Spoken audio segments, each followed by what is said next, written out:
Hey all, hope everyone is doing well. I wanted to do another sports card video update, and tonight is the night of Tiger Woods documentary on HBO Max. I did not watch a minute of it, but from what I've been hearing is that this documentary did not show Tiger Woods in a positive light, and because of that, um, I'm not sure how the price action will come out of this. It could be like the Michael Jordan documentary where people just keep on buying and buying and buying, sports cards. But that was just the beginning of the new bull market in sports cards last year. There was a dip in sports cards, when the stock market was dropping, February and March of last year. And then the market started to go up, and also the documentary of MJ that just propelled everyone, all these guys in their 30s and 40s, just to speculate their stimulus money in sports cards. And here's the thing, I've noticed that some of these Tiger Woods cards have gone up threefold within a matter of a few weeks. The card that I just sold on eBay, now I made like $100 off of like a $162 card, a little more than that, and it was a BGS 9.5, a Tiger Woods 2001 card, and I just held it for 2 weeks. It came right around Christmas, and I shipped it out yesterday, and that's pretty much easy money. And we probably live in a time where cards with high population sizes are just going to go up.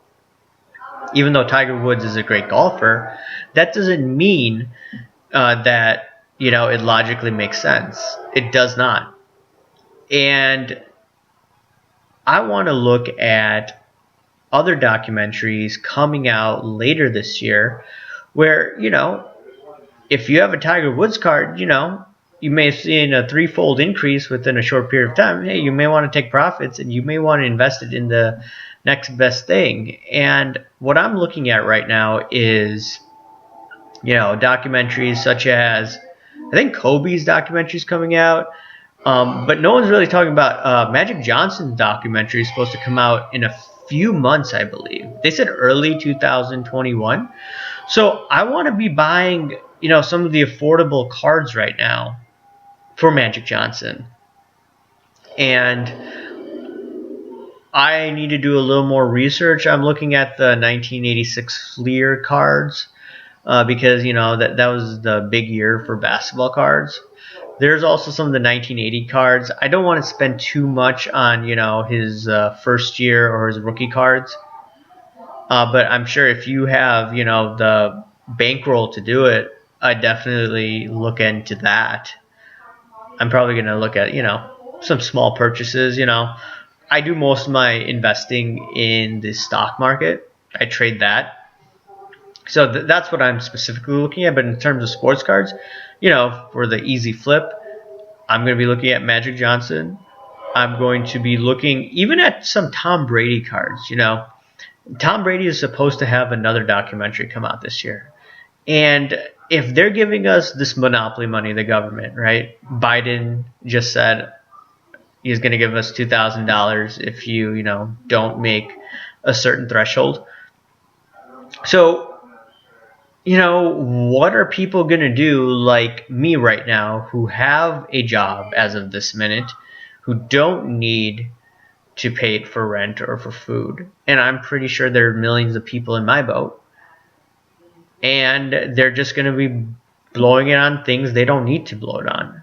I mean, granted, there will be other people that need that $2,000 to pay their rent, to buy food, pay down their car, their student loans, Yeah, but there's a handful that don't need that money right now. And we're just going to waste it.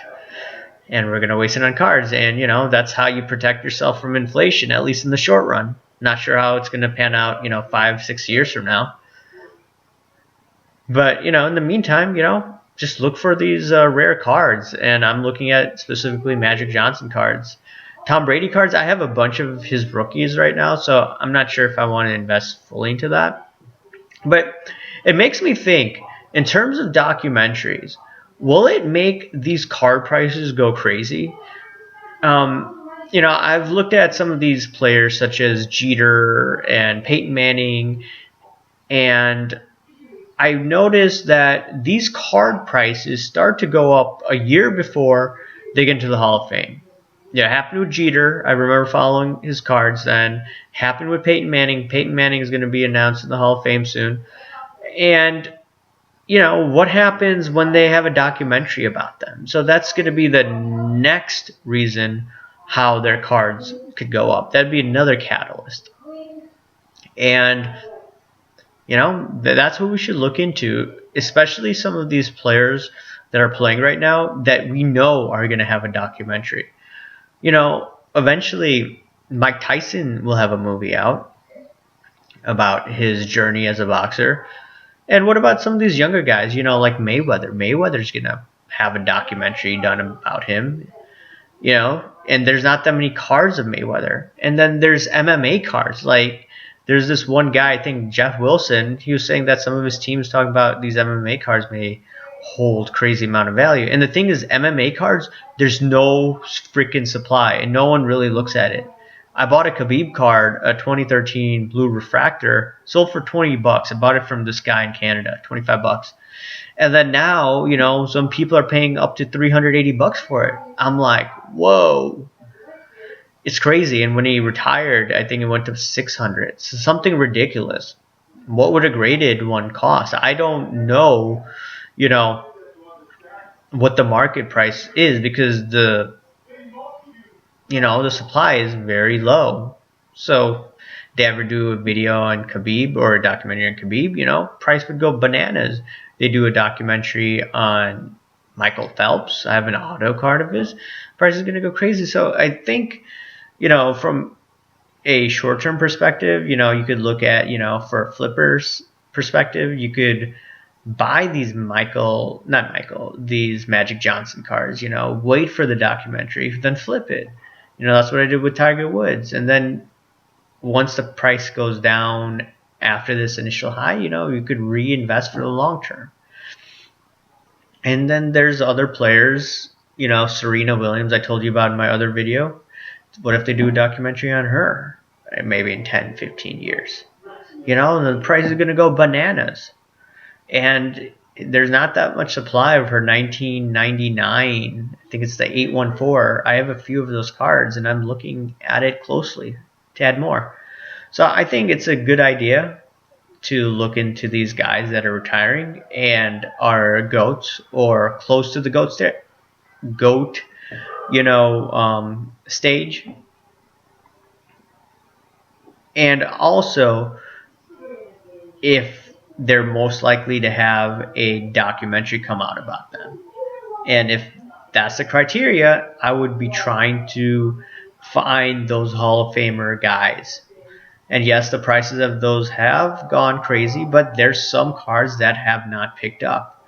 And that's what I'm looking at right now. Like, no one's looking at Usain Bolt cards. It's hard to find supply. And some of these Olympians, no one's looking into Olympic cards as well. So there's many opportunities out there, but I always suggest to people, don't go, following the crowd, just buying NBA Prism cards right now. I think there's many opportunities that you will be grateful for in the future. But anyways, let me know what you guys think, and I'll talk to you later. Thanks. Bye.